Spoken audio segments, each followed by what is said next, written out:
I used to think pain arrived like a gunshot, sudden, merciless, impossible to ignore. But that night, it crept in softly, like background music you don't notice until you realize it has filled the entire room, and there's nowhere left to hide. My parents' 40th wedding anniversary, the golden one. Everyone said it would be the most beautiful night of their lives. My mother called it a ballroom fit for royalty. I had heard about the dress fittings, the flowers, the endless menu tastings, but not from her directly. From Ethan. Always Ethan. He was the organizer, the golden sun, the gravity around which the family revolved. I arrived early, heels clicking across the marble floor of the hotel's grand hall. Crystal chandeliers glowed overhead, and the air already carried the faint sweetness of champagne. Every table was dressed in white roses, with napkins folded into perfect crowns. The whole room glittered like a shrine to permanence, to love, to a story that had been told and retold for 40 years. A story where I was a footnote, if I was written into it at all. My purse was heavy at my side. Inside it, an envelope creased, rewritten, frayed from doubt. A letter, and a check. 60,000. Every sleepless night spent coding, every app I'd pushed through exhaustion, every dollar saved instead of spent. Not just a gift, but a plea carved into paper. I'm still your daughter. I matter. Please see me. But standing there, in the shadow of a golden banner that read, "The day it all began," I realized something. Maybe tonight wasn't the beginning of anything. Maybe it was the end. And then I saw him. Ethan. He was already the center of the room. Perfect suit, burgundy tie, glass of wine, raised as though it were a crown he had earned. His smile was dazzling, practiced. People flocked to him, laughing, patting his shoulder, drinking him in like he was a toast come to life. When his eyes landed on mine, his grin flickered just slightly, then sharpened into a blade. "You showed up," he said.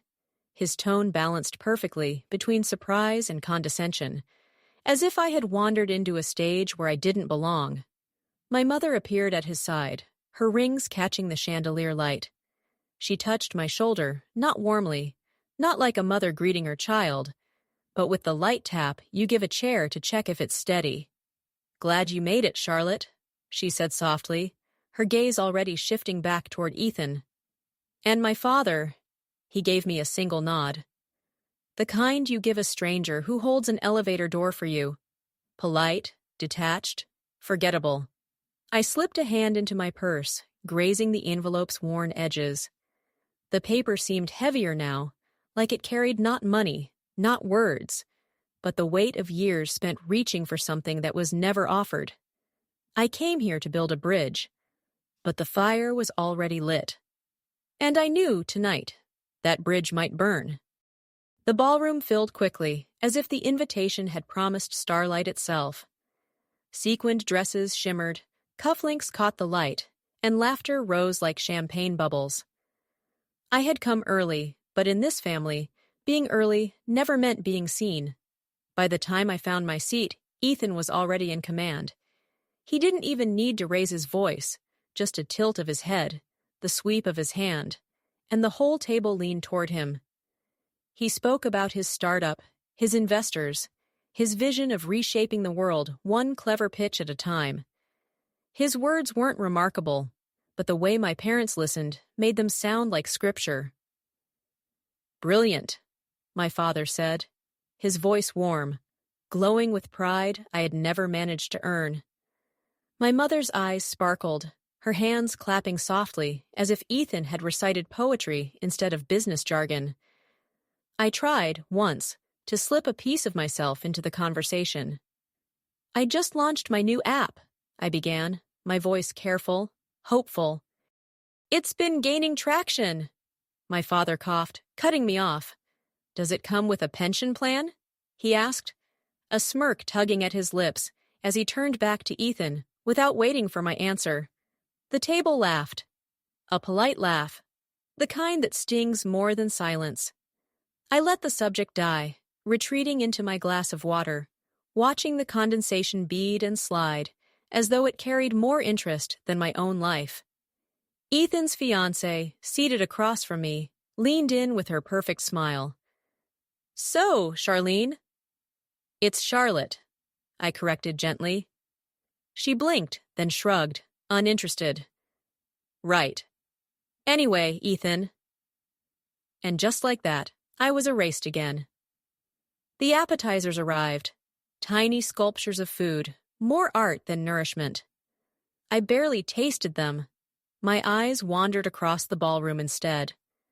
Couples danced slowly under the chandeliers. Their reflections doubled in the polished floor. My parents, framed by candlelight, looked almost untouchable, like they were performing roles in a play too polished for me to step into. I reached for my purse again, fingertips brushing the envelope. $60,000. My final card to play. Maybe if I gave it to them tonight, if I placed it in their hands and showed them I was not just the afterthought, not just the mistake, they would look at me the way they looked at Ethan. Maybe. But deep down, I already knew the truth. Love couldn't be bought, not even with $60,000, especially not theirs. Still, I wasn't ready to let go. Not yet. When the main course was served, I tried again. I've been thinking about expanding the app, maybe even pitching it to investors. Ethan already has contacts, my mother interrupted, eyes fixed on her son. He could guide you. Ethan smirked, swirling his wine. If she can handle it. The table laughed again. I didn't. In that moment, I felt myself disappearing, not dramatically, not all at once, but in pieces, like threads pulled slowly from a fabric. And I realized something cruel. My family wasn't waiting to forget me. They already had. The clinking of silverware against crystal announced the moment before it happened. A hush rippled across the tables, as if the entire room had rehearsed this silence. My father leaned back in his chair. My mother dabbed her lips with a linen napkin, and all eyes turned toward Ethan. He stood slowly, deliberately, every movement a performance. His suit caught the chandelier's light, his tie perfectly knotted, his posture regal as though he were accepting an award. His wine glass glimmered like a crown in his hand. "To Mom and Dad," he began, his voice rich, smooth, dripping with the confidence of someone who has never been ignored.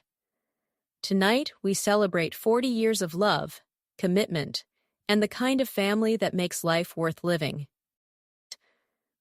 A murmur of agreement swept the room. Heads nodded, smiles spread, cameras lifted. I tightened my grip on my fork until the metal pressed into my palm. I wanted to believe just for 1 second that he might share this spotlight, that he would acknowledge me, his sister, the other half of this family. He didn't. "My parents," Ethan continued, raising his glass higher, "gave me everything. They raised me with love, with pride. They taught me to chase my dreams and never settle for less. And I am who I am because of them." Applause erupted, but it wasn't the end. He paused, savoring the moment, eyes shining with a cruel kind of triumph. "And so tonight, I want to raise my glass to the people who raised the only child they could ever be proud of." The words fell like an executioner's blade. The room exploded with cheers, laughter, clinking glasses. Strangers toasted, relatives clapped. My parents beamed, actually beamed, as if he had spoken the most beautiful truth they'd ever heard. I froze. My breath caught somewhere between my ribs and my throat. Surely someone would correct him. Surely my mother would laugh and wave it off. "Ethan, don't be dramatic." Or my father would chuckle, "You know Charlotte's here too." But they didn't. My mother's eyes sparkled with tears of joy. My father nodded, his chest puffed with pride. They lifted their glasses high, basking in the glow of their only child. And in that moment, I wasn't a daughter. I wasn't even a guest. I was a ghost, sitting at the edge of the table, unseen, unwanted. The candlelight blurred into streaks as my vision swam. The air thickened, pressing against my chest. My pulse thundered in my ears, each beat a cruel reminder that I was still alive, still trapped in a world where my existence could be erased with a single sentence. I didn't decide to stand, my body did. The chair scraped back with a screech, sharp and jarring, slicing through the applause. Conversations stuttered. Heads turned. I reached into my purse and felt the envelope, its edges frayed, its weight unbearable. My lifeline, my proof, my plea. And as I gripped it in trembling hands, one thought burned through me, hotter than the humiliation, sharper than the betrayal.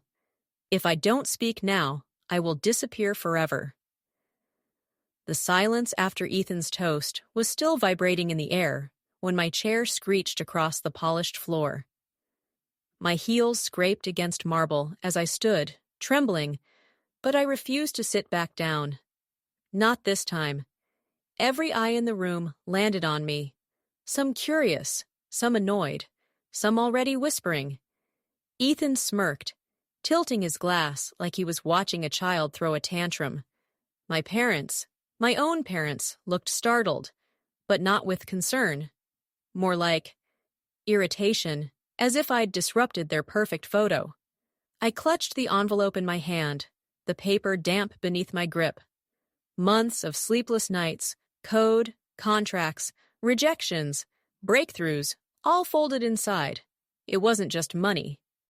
It was every ounce of myself I had tried to pour into their approval. When I spoke, my voice cracked, but it was loud enough to cut through the chatter.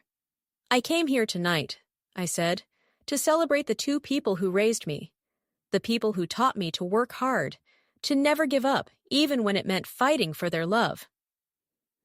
The room shifted. Forks froze midair. A few glances darted between my brother and me, like the audience at a play realizing they'd missed the plot twist.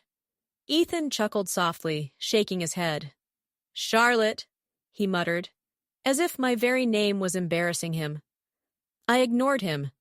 My gaze burned into my parents. For years, I thought if I worked harder, achieved more, became someone worth noticing, you'd finally see me, not as Ethan's sister, not as a shadow, but as your daughter. My mother's glass trembled in her hand. My father's jaw tightened, but neither spoke. I pulled the envelope from my purse and held it up for the room to see. I wrote a letter. I rewrote it 100 times. Inside this is everything I've saved, $60,000. It was supposed to be my gift. A way to say, I matter too. A gasp rippled across the tables. People shifted, leaned forward. Ethan's fiancé's lips parted in disbelief. Ethan, for the first time all evening, looked caught off guard, his smirk faltering. I swallowed hard, the envelope trembling in my hand. But tonight, when you cheered for him, when you pretended I don't exist, I realized something. I've been begging for a seat at this table my whole life, and maybe I don't need it anymore. The words hung in the air, heavy and electric. My parents' faces were pale, frozen in a mask of confusion and fear. Ethan's jaw clenched, his eyes dark with fury. I turned away from them, my heels clicking as I crossed the room, each step louder than applause. Toward the corner table, toward Nora and Sam, my aunt and uncle, the only ones whose eyes weren't filled with judgment. Only quiet, aching recognition. I pressed the envelope into Nora's hands. Her eyes widened, her lips parting as if to protest. "This," I said, my voice breaking, "is for you." And then I sat down. The silence that followed wasn't just silence, it was a wound, a crack running straight through the celebration, splitting the night in two. For a few seconds, no one breathed. The band, mid-song, faltered into silence, as if even the music didn't dare compete with what I'd just done. The golden glow of the chandeliers suddenly felt harsh, exposing everything, every crack in the smiles, every shadow in the corners. Ethan was the first to react. His chair scraped back violently, the screech cutting the silence like a blade. He slammed his glass down so hard it splintered, shards scattering across the white tablecloth. His fiancée gasped, clutching his arm, but he shook her off, his face twisted with fury. "What the hell is this, Charlotte?" he spat, his voice booming louder than I'd ever heard it. "Some pathetic stunt. Trying to steal the spotlight? In front of our parents?" Our parents. The words clawed at me, sharp and deliberate. He said it like I was an intruder in their family, a stranger who had wandered into the wrong ballroom. I didn't answer. I couldn't. The envelope still rested in Nora's trembling hands, her thumb brushing the edge, as if it might dissolve at her touch. Her husband Sam sat rigid beside her, his gaze flicking between Ethan's fury and my parents' stunned silence. "Ethan," my aunt said softly, but he snapped toward her like a whip. "Stay out of this," he barked, his eyes burning. "She's always been jealous, always desperate. Look at her, making a scene at Mom and Dad's anniversary. You think this is love? This is manipulation." A murmur rippled through the guests' low whispers, sharp breaths, judgmental glances. My mother lifted her hand, as though to calm him, but her eyes weren't on me. They were on him, always on him. "Ethan, please," she said, her voice quivering. But she didn't look at me, not once. My father finally stood, slow and deliberate, his chair groaning as he pushed it back. His presence was a wall, cold and immovable. He cleared his throat, and the murmurs died instantly. "Charlotte," he said, his voice heavy with disappointment rather than anger. Why would you do this? Tonight of all nights? Do you realize how this looks?" How this looks, not how it feels, not what it meant. Just optics, appearances, the flawless facade of the Richard and Diane golden anniversary. I swallowed the lump in my throat. I wasn't trying to ruin anything. I was trying to be seen. My voice cracked, but I forced myself to hold his gaze. For once. The room held its breath. Ethan sneered, shaking his head. "Pathetic," he hissed under his breath. Then, it happened. Nora stood, slowly, carefully, as though the weight of the moment pressed against her shoulders. She held the envelope against her chest like it was a heartbeat. "She gave this to me," she said, her voice trembling but steady, "because she knew we'd understand, because she knew we wouldn't throw her love back in her face." Gasps again. My mother's hand flew to her pearls. My father's brow furrowed deeper. Ethan's face flushed crimson, rage vibrating off him like static. "Don't you dare!" he snapped. "Don't you dare make this about you!" But it was too late. The glass had shattered, and the pieces could never be put back together. I sat in my chair, my pulse a war drum in my ears, knowing something irreversible had just happened. And though fear clawed at me, a strange calm unfurled in my chest. For the first time in years, I hadn't stayed silent, and they couldn't unhear me now. I didn't sleep that night. I lay in my apartment bed, still dressed in the same black dress, my makeup smudged into ghostly streaks, the silence of my walls pressing in on me. The echoes of the ballroom wouldn't stop replaying the shattered glass, Ethan's voice cutting through the air, my father's cold disappointment, my mother's refusal to look at me. But the loudest echo was my own voice, trembling yet unbroken. I was trying to be seen. By morning, the world was already burning. My phone lit up with notifications before I even opened my eyes. Dozens of texts, missed calls, emails. My mother's name at the top, over and over. "Charlotte, this was cruel. You humiliated us in front of everyone. Explain yourself." Then Ethan. "Pathetic. Attention-seeking. I'll make sure everyone knows the truth." My father, who hates phones, sent one message. "We need to talk. Now." But the worst wasn't private. Scrolling through social media was like plunging my hands into acid. There it was, my mother's carefully curated post on Instagram. A family should be a source of pride, not betrayal. When your own child chooses strangers over blood, the pain is immeasurable. Family is loyalty, not spectacle. Beneath it, Ethan had commented, "Love you, Mom, Dad. You raised one real child, and I'll never stop making you proud." His followers piled in with hearts and applause emojis. The comment section had turned into a public trial. Cousins, family friends, even strangers choosing sides. She's selfish. Disgusting what she did to them on their anniversary. Some people are just jealous when they're not the favorite. Each word was a blade, carving me into pieces. But then one notification stopped me cold. Nora. I opened the message, my breath shaky. "Charlotte, don't look at any of it. Don't let them twist this. Come here tonight, we'll have dinner, talk. You are not alone." Her words were a lifeline, soft and steady in the chaos.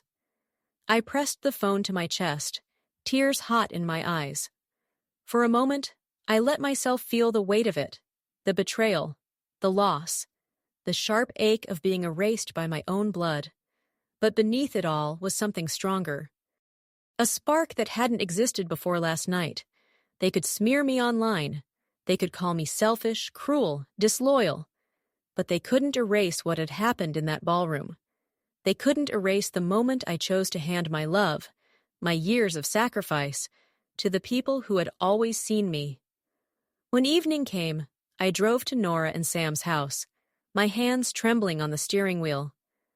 Their porch light glowed warm against the dusk, a beacon cutting through the dark. As soon as Nora opened the door, she wrapped me in her arms. No hesitation, no questions, just love. And for the first time in years, I felt like I had a home. Nora's kitchen smelled like garlic and rosemary, the kind of scent that felt like safety. I hadn't realized how tense my shoulders were until I sat down at their cluttered wooden table. Sam poured me a glass of wine without asking.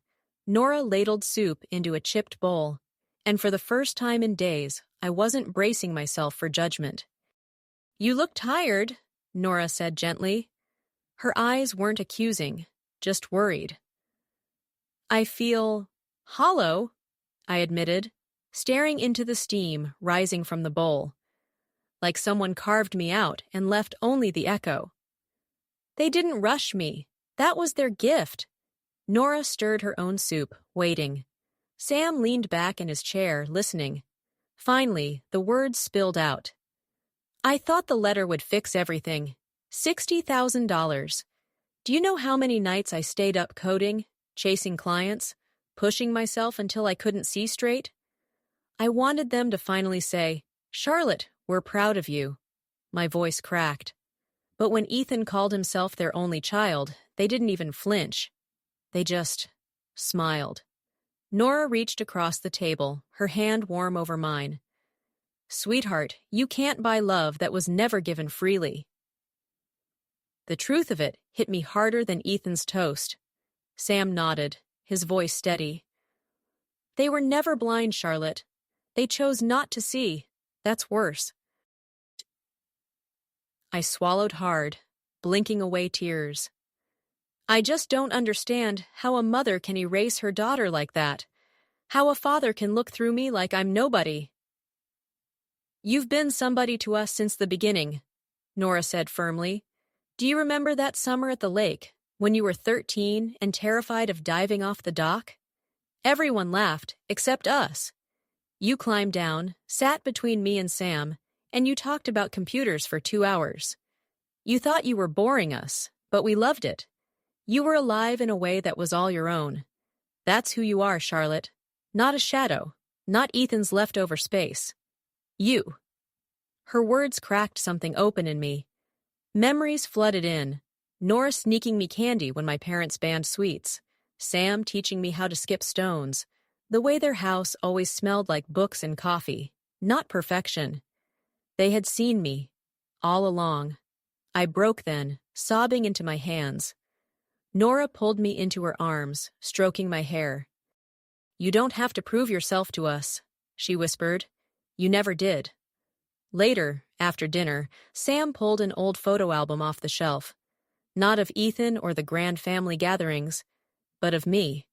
Me at the lake, me at their Christmas table, me laughing with flour on my face from baking cookies. They had kept pieces of me alive when my parents had erased them. I traced the edge of a photo with my finger, my throat tight. "I gave you that letter because you were the ones who raised me," I said softly. Nora's eyes shone with tears. "And we'll protect it, and you with everything we have." For the first time, I believed her. The morning after I found sanctuary in Nora and Sam's house, I woke to a storm buzzing in my phone. Notifications stacked like a dam-breaking texts, missed calls, mentions. My stomach sank. I already knew whose fingerprints were on this. Ethan. The first message I opened was from my mother. "Charlotte, we need to talk. You embarrassed us." Ethan was devastated. "Please don't drag this out." The words "embarrassed us" cut deeper than I wanted them to. Not hurt, not betrayed, not even surprised. Just embarrassed, as if my existence was their social liability. Then came Ethan's Instagram post. A photo of my parents, smiling under a golden anniversary banner, champagne glasses in hand.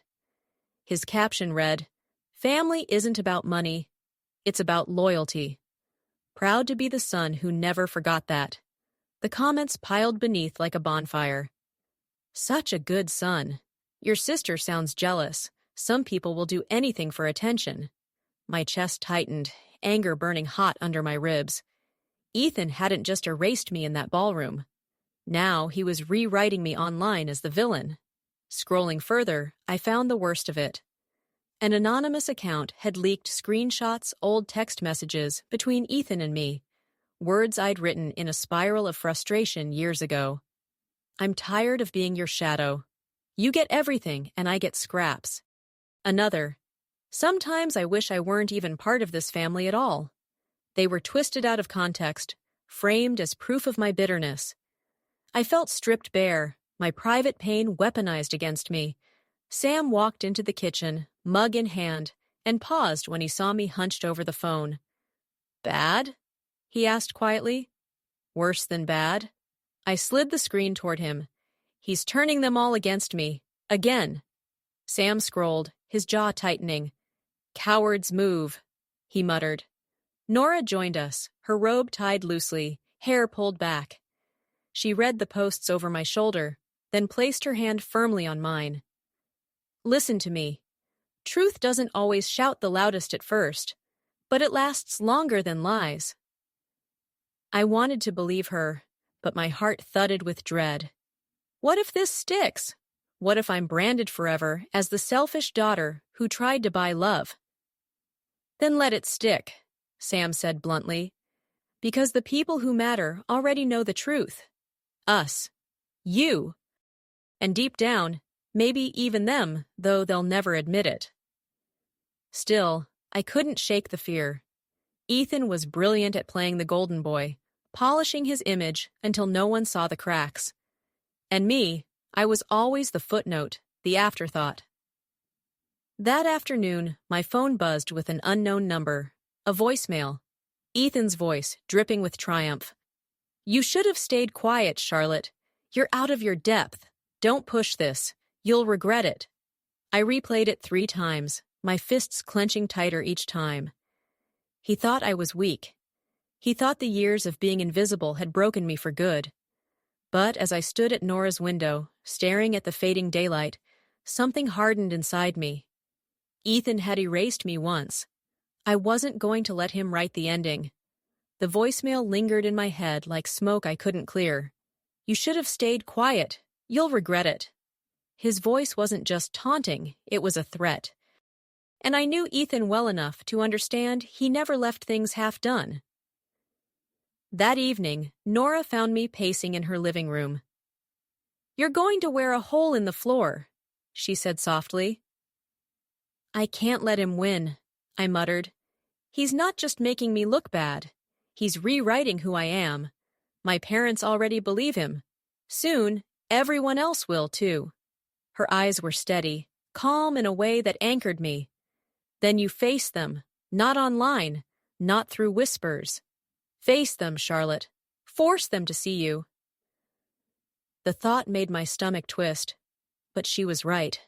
I couldn't hide in their house forever. So, 2 nights later, I went to my parents. The old family home looked the same, white shutters, rose bushes trimmed too neatly. But as I stood at the door, clutching the strap of my bag, it felt foreign, hostile. My mother answered. She froze, her painted smile slipping for just a second. "Charlotte," she said, her tone clipped, "we weren't expecting you." "You never do," I replied before I could stop myself. Her eyes narrowed, but she stepped aside. The living room was bright, too bright, every lamp lit as though they were staging a photograph. My father sat in his recliner, Ethan lounging on the sofa like a king on his throne. He didn't even look surprised to see me, just smug. "Well," Ethan drawled, swirling the ice in his glass, "look who decided to show up." "Cut it out, Ethan," I snapped. "This isn't a game." "Then stop playing like it is," he shot back. "You've been making a spectacle of yourself, dragging family business into the open. That's pathetic, Charlotte." I turned to my parents, searching their faces for something, hesitation, doubt, anything. "Do you even hear what he's doing? He's lying. He's painting me as some bitter child who tried to buy your love." My father sighed heavily, rubbing his temples. "Charlotte, your brother didn't lie. He's hurt. You embarrassed us all at the anniversary. We didn't raise you to perform like that." The words stung sharper than I expected. "Perform?" "I wasn't performing. I was begging you to see me."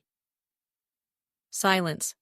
My mother's lips pressed thin, my father's eyes hard, Ethan smirking like he'd already won. So I reached into my bag and pulled out my phone. "Do you want to hear what Ethan really says when no one else is listening?" My voice trembled, but I pressed play. The voicemail filled the room. "You should have stayed quiet, Charlotte. You're out of your depth. Don't push this. You'll regret it." For the first time, Ethan's mask cracked. His smirk faltered, just a fraction. My mother's eyes darted to him, uncertain. My father's brow furrowed, and in that split second, the balance shifted. "You've believed him for years," I said quietly, "but that's who he is when the lights go out." The room was thick with silence, heavy enough to choke. Ethan opened his mouth to speak, but for once, no one rushed to listen. The room vibrated with the echo of Ethan's voicemail, still hanging in the air like smoke no one wanted to breathe. My father shifted in his chair, the creak of leather cutting through the silence. His jaw worked, his eyes fixed on Ethan as though trying to match the voice he'd heard to the son he thought he knew. My mother's fingers trembled against her wineglass, a single drop sliding down the stem like blood. "Ethan?" she whispered. He recovered quickly, too quickly. "She's twisting it," he said, his voice smooth, but the edges frayed. "That was taken out of context. You know how she is. Always dramatic, always looking for sympathy." He forced a laugh. "Come on. You really think I'd threaten my own sister?" But their eyes didn't shine with the certainty he wanted. For once, they hesitated. I looked at them both, my heart thundering. "All my life, you've chosen to see what makes you comfortable. His trophies, his charm, his half-truths. And you've ignored me, even when I was screaming for you to notice. Tonight, you don't get to ignore me." Ethan rose from the sofa, towering, his smile gone. "Enough. This is pathetic, Charlotte. You want them to pity you? Fine. But don't drag me down in your little spiral." "Spiral?" I stepped closer, holding his gaze. "No, this isn't a spiral. It's the truth. And for once, You can't smother it with a toast and a smile. He flinched, just slightly, but I saw it. My mother's voice cracked the air. Charlotte, maybe this isn't the way. No, Mom, I cut her off, my throat raw but steady. The way was 1,000 small moments you let me fade into the background. The way was Dad clapping for Ethan's C, while my valedictorian speech was, don't brag. The way was letting him stand at your anniversary and erase me from existence. Their silence was my answer. They wouldn't defend me. Not fully. Not ever. And strangely, that realization didn't break me. It unshackled me. I turned to Ethan, his jaw tight, his eyes darting to our parents, desperate for their support. Keep the stage, I told him. Keep the spotlight. You need it more than I ever did. Then I looked at my parents one last time. My father, rigid and silent. My mother, glassy-eyed but unmoving. Neither reached for me. Neither said my name. Goodbye, I said simply. I walked out before the silence could close in again, my heels striking the floor like a gavel. Outside, the night air hit me cold and clean, sharper than any applause I'd never get from them. By the time I reached Nora and Sam's car, parked down the block, my phone buzzed with messages I didn't read. I didn't need to, because for the first time in my life, I wasn't fighting to belong at their table. I was choosing my own. And that choice felt like freedom.